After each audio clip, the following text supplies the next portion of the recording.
First of all, that was so inspirational. And I knew this was happening because how on earth I'm going to follow that, I don't know. But that was really, really inspirational. We are, if you think of that, we are right at the very beginning of our journey. Sorry, I'm in school mode, so I also need to say, if I look distracted, it's because I have 2 teenage children at home who normally we have to drag to get out of bed and then grunt at us. Well, at 5 o'clock this morning, they were sat with the dog at the kitchen window, planning on how they were going to make an igloo. And I, stupidly forgetting the sarcasm of teenagers, said, "Yeah, good luck with that. Let me know how it goes." So they keep sending me photos of them miming how they're building an igloo. They think they're funny, but so if it buzzes and I look down, that's why. I need to start by saying a huge thank you to Melissa, because the work that we've been able to put in place at St Luke's is because of the huge amount of investment that Melissa has given us in time, but also through the resources in Rachel. And I've only just figured out how she's able to do that. We always, whenever we talk to parents or we say about the cooking that they've been doing, they always say, "Well, I don't know how Melissa does it. How does she drum up that support?" Well, actually, I know how she does it, because that's how she managed to talk me into talking today. She does it by giving you lots and lots of things and then slipping it into the middle of the conversation. So we were in a meeting where she was saying, "Oh, well, obviously we're going to get you your new planters so that you can have more of it growing. We'll get you these plants, we'll get you the soil. Rachel's just about to start. These are all the recipes that Rachel's going to do. We're doing a food contest. Do you mind talking about it?" And so you can't say no. So that's why I'm here. I do a weekly meeting with our children where we call it book bingo, where a number is called out in assembly, and the number of those children come each week to meet with me and my deputy, and they show us what they're proud of, but we also have huge discussions. So after Melissa dropped the bombshell that she'd asked me to speak here, I then spoke to the children. I said, "What on earth? This isn't my natural forte. I don't normally stand in front of adults and talk." And one of them said, "Well, that's all right, just do an assembly. Do a story and make them close their eyes and think about things, and then end with a song." So, I'm not going to do that today. If I give you a bit of our background, I've been at St Luke's a couple of years now, and when I started there, it was a brilliant time, because in Jersey the new curriculum had just launched. So we've got to stop calling it a new curriculum, because it is just the curriculum now. But at the time, we were in a position where actually we were able to replan everything. And the new curriculum was a gift, because what they had done is cut out a lot of the stuff, left us the bare bones, and we were then able to plot how we were going to enrich that curriculum. And being in Jersey, we are incredibly lucky. And being at St Luke's, I know there's other heads in the room, so please don't heckle me, but I'm lucky because I'm in the best school on the island. So we've got our 1800 building, which is beautiful, it's stunning, and it's very unique. So when you go inside, there's lots of arches, lots of granite, but what we are is quite landlocked. I'm just trying to see if I've got a picture on. I think at the end, you'll see a bit, I've got a video at the end.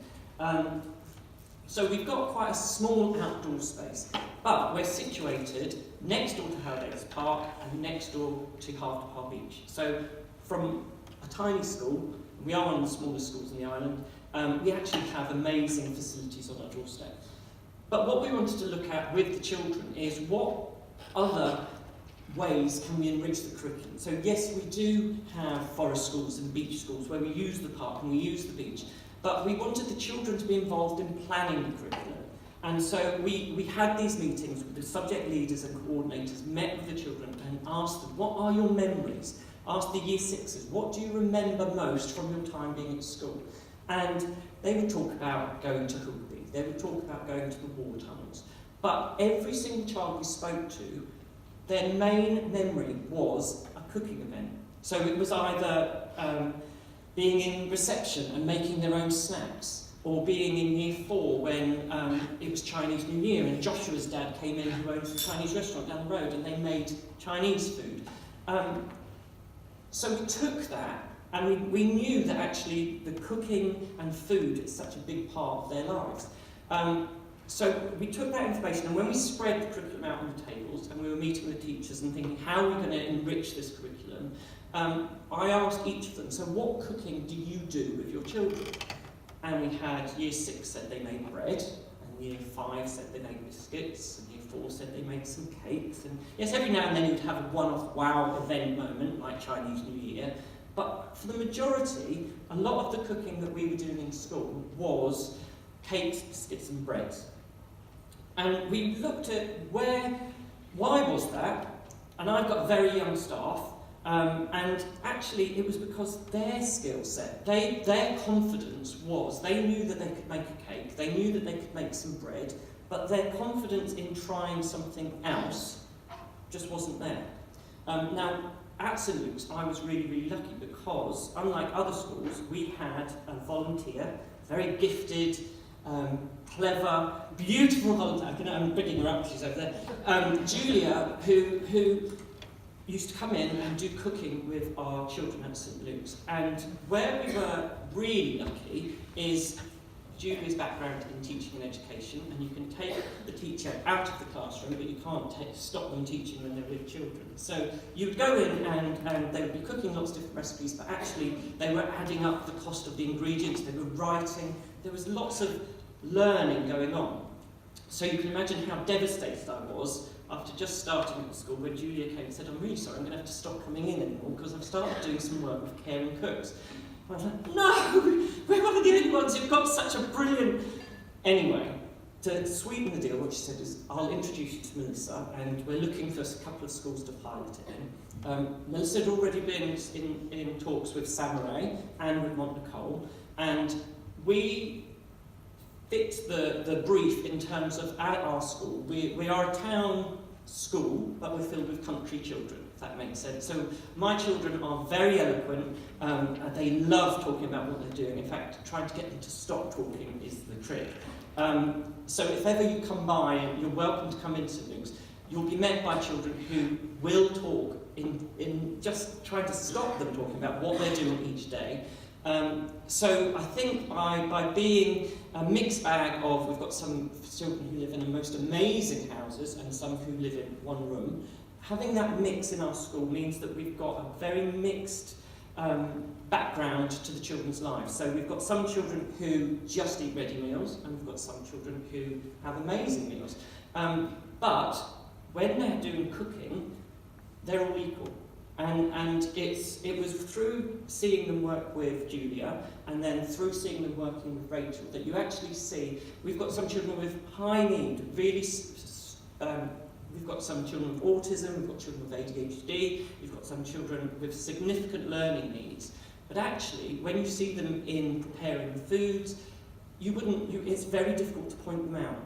And that's because they're so focused on what they're doing.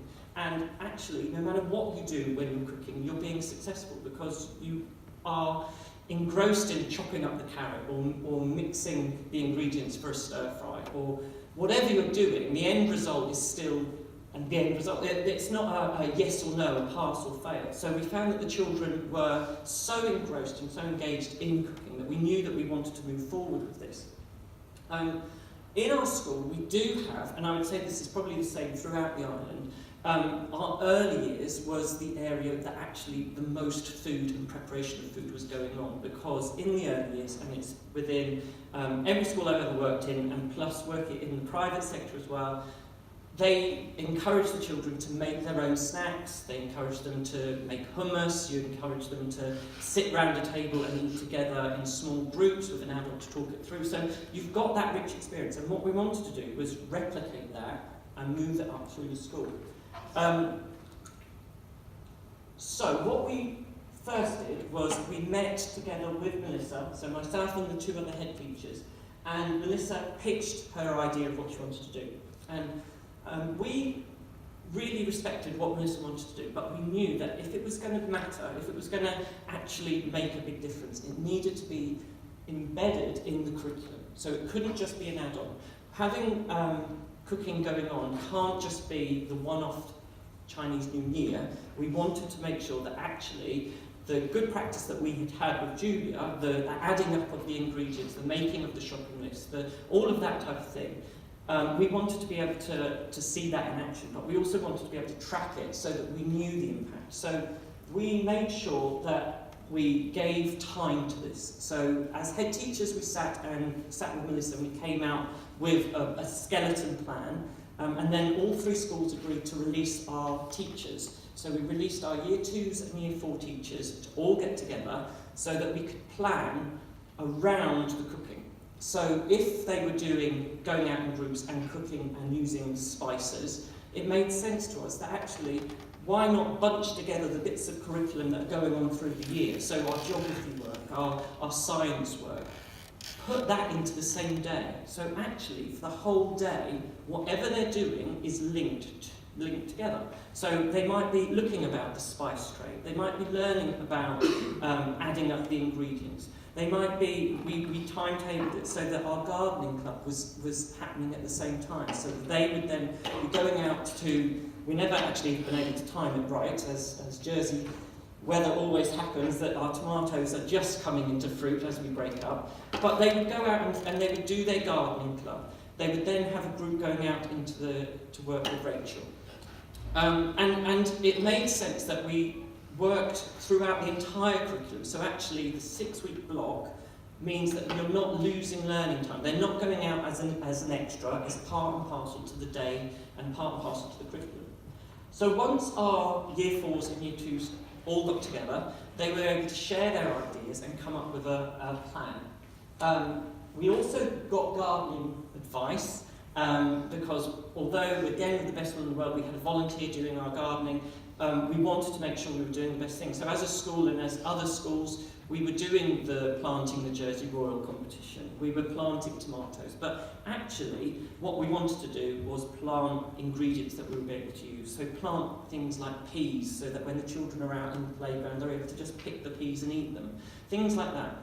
So we did get gardening advice, and we've been really lucky because we've been given from Caring Cooks additional planters, because St Luke's is landlocked. So although we've got the park and the beach, actually on our grounds we haven't got much green space. So we've now got, in our entranceway, as you walk into school through the playground, we've got a corridor of planters. Anywhere that there's a flat wall, we've got planters.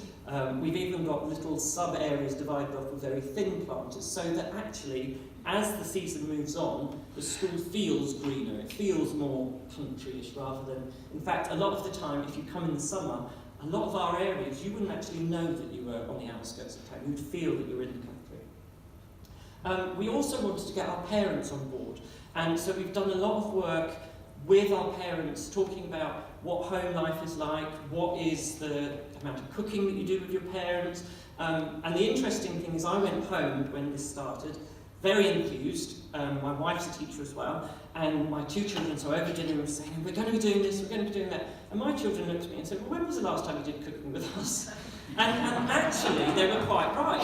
And embarrassingly, you forget, you can very quickly be sucked into this idea that actually the poorer families are the ones who we need to pour all this effort in. But actually, I would say it's as important with our middle earners, because the families at my school who have got either high-end jobs or 2 or 3 jobs don't have time to put into that. I, myself and my wife, haven't had the time. We do try our best now in the holidays to do it. But actually, it's families like mine that are as guilty about providing chicken nuggets and chips, because we both get home at 6 o'clock, we've got the homework to get done, you've got to... Actually, feeding is the, let's just get that process out of the way and then we can get on with, you've got netball or you've got whatever.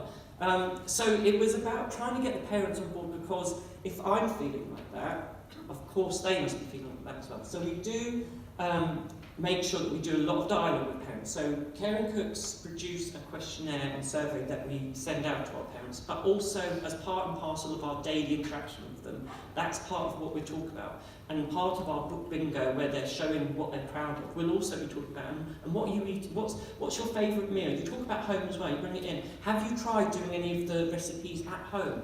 We give out all of the recipes that the children do, we have it as a display, and the children can take the recipes home. Rather interestingly, our teachers are the first there whenever the new recipes go up, and our teachers are the ones taking them home. But we also ask at the end of the 6-week cooking programme, because we want to know, has it had an impact? And what is the impact? impact? And if it hasn't had an impact, how can we adapt it and change it? For me at St Luke's as well, I also wanted this to be an add-on in terms of, I didn't want to take the cooking element of the curriculum out of the hands of the teachers and just give it to caring cooks, because I wanted this to be something that's ingrained. So actually my class teachers are still having to teach the DT aspect of the curriculum, which is the cooking strand, but it just so happens that for the 6-week block that they're getting caring cooks, they're getting more cooking. And that's been really important, because the change in my teacher's perception, we no longer have bread being made and biscuits being made and cakes being made. They are inspired by the different recipes that they're seeing the children make each week, because it's achievable now. And they're taking the recipes home and they're trying it. So it's opening up a whole remit of educating our teachers as well. I did think that actually I would have loved to have brought my children here. First of all, it would have been a get out for me to stand up here and talk. But also, I think it's so important to hear and see what they are doing. So what I've done is, I'm only going to talk for a little while, and then I've got a video that we've been making. We do this for lots of different areas. So we've got other videos on our website about our other areas of enrichment. But we have got a cooking video that we've just finished. So I'm hoping the sound works and we can show that. So after the pilot, after we did year 2 and year 4, we've just started this year rolling it out the whole school. Now we don't include our early years in this, because we wanted to focus on the year groups of the national curriculum, because part and parcel of this is it is embedded in the curriculum, and for my teachers I wanted to be able to track the development and progress of the children in the national curriculum. Reception in our early years, we have got the Henry Project, but we also have a huge amount of cooking going on, and the teachers are obviously swept up in the enthusiasm of working with campers, but we don't include them at the moment in this. We gave time for in-service training, so because I have got a young staff, and interestingly when I spoke to them about their home lives, they are the ready meal culture. They are very young, so they're in their early 20s, the vast majority of them. But they're as guilty as we were about giving chicken nuggets. That's the type of meals they're having when they went home. So we wanted to give some training to look at actually raising their bar, raising their knowledge base. Anytime we can possibly find a space, we're adding more in planting and growing. We're nowhere near the amazing that we've just heard about, but we're at very early stages of it. But we want the children to understand, and we're making links and connections with farmers on island. We've got Jamie at Fungi Delecti, who I happen to know, so we're trying to arrange visits there. But it's using the amazing resource of Jersey that we've got and trying to bring it in, because we don't have, our school is listed, so we haven't even got the opportunity to extend or anything like that, so we have to outsource to the rest of Jersey. We also are trying to involve the entire community. So at the moment we've got St Luke's Church, we were able to talk to them into for the first time running Lent lunches. They hadn't ever done that before, so last year with our children we worked with the church to make lots and lots of soups each week to serve to the parish, and that's carrying on this year. So we've got Lent lunches going on. Whenever we've got a PTA event, we're looking at how we can raise the bar in terms of getting rid of the sweets and soft drinks at movie nights and replacing it with it's still popcorn, but it's unsweetened popcorn, fruit skewers, things like that. But also having stands at PTA fairs where caring cooks came to promote what they're doing, but also the healthy lifestyle. So the children thought it was amazing. They all went away with a free avocado. I don't think half of them actually knew what to do with it, but they thought it was amazing. And we do the start and finish questionnaires now, whole school. So, I know I'm whizzing through this, but I want you to see the video. The impact for us, and again we're at the early stages of gathering it. For me, the key element of this is the talking to the children and finding out what they feel the impact has been. So yes, we do track the data in terms of are they meeting the national curriculum and how are they progressing. And funnily enough, because they're getting tons of experience in the cooking strand. Our cooking data for those 2 statements, or 3 statements for Key Stage 2, is accelerated progress, because obviously if you're having that extra put in, you're going to reap the rewards. But actually the thing for me is the comments that the children make in those end of cooking Q&A sessions. So you've got things like the children saying, sorry, my eyesight is not that great. They're able now to talk about what healthy foods is, and they refer to the Eat Well plate. We've got a huge big display in our school of what the Eat Well plate is, but we're referring to it all the time. The children now are able to talk about having spinach and pasta and salmon, and having soups, and making stuff with tomatoes and cucumbers.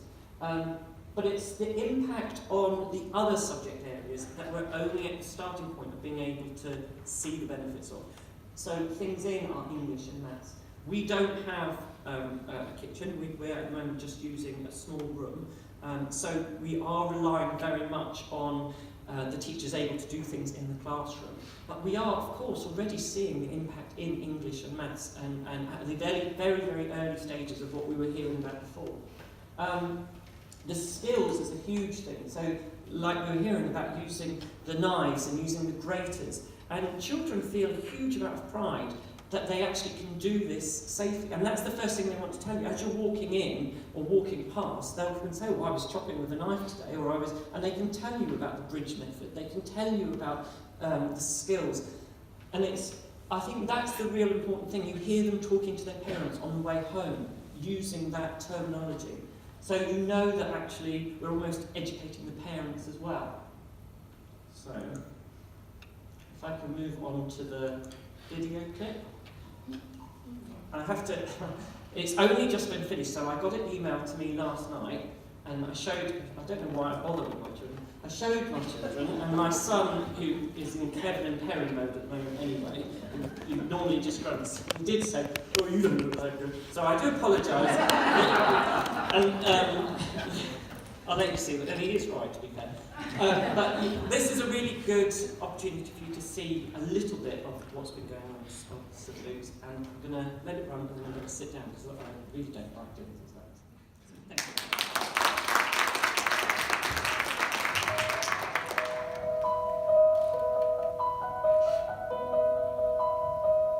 I suppose for us as a school, challenge is trying to make learning engaging and interesting and captivating for the children. So one of the ways that we do that is by having a really carefully planned enrichment programme. And for us, looking at our children and their lifestyle and the questions that they were asking in class, one of the key areas was by delivering a cooking approach. We already had a really brilliant volunteer coming in and doing cooking, and so we knew that the children would be engaged. So when we were offered the opportunity of taking part in the Caring Cooks pilot, it was a no-brainer for us. Loving the way you're using 2 spoons. This person's put their finger. What do we do? Wash your hands. Wash our hands, and then what do we need to do? A blue cloth. Oh, fantastic! A blue plastic. I'm the Year 4 class teacher. This is my 5th year in teaching. I was previously in Year 2, and now this is my 2nd year in Year 4. I work really closely with Rachel. She emails me the planning at the beginning of the week so I can have a look through, and then I get the opportunity to look at what they are doing that week and plan lessons for in class that support the learning of the kitchen. For yesterday, the children were making soda bread. We've been looking at measuring ingredients, looking at the costing up of recipes, so it all just supports the learning that takes place in the kitchen. We knew that the children were going to enjoy it. We knew that actually we could get a lot of learning from it. However, what we hadn't expected was how much learning and how much enjoyment was going to come from the project. How does it taste? When I introduced Caring Cooks to them, lots of children were really excited. We did have a few children going, oh, I'm not sure I'm really good at cooking in the kitchen. But at the end of having them, my children last year, completing the whole 8 weeks Caring Cook programme, I could see by the end of the section how much more confidence they were in cooking. Keep it moving, because what will happen is it will stick to the table otherwise. And if you look very closely, can you see the layers of pastry? Can you see it? Pass it up.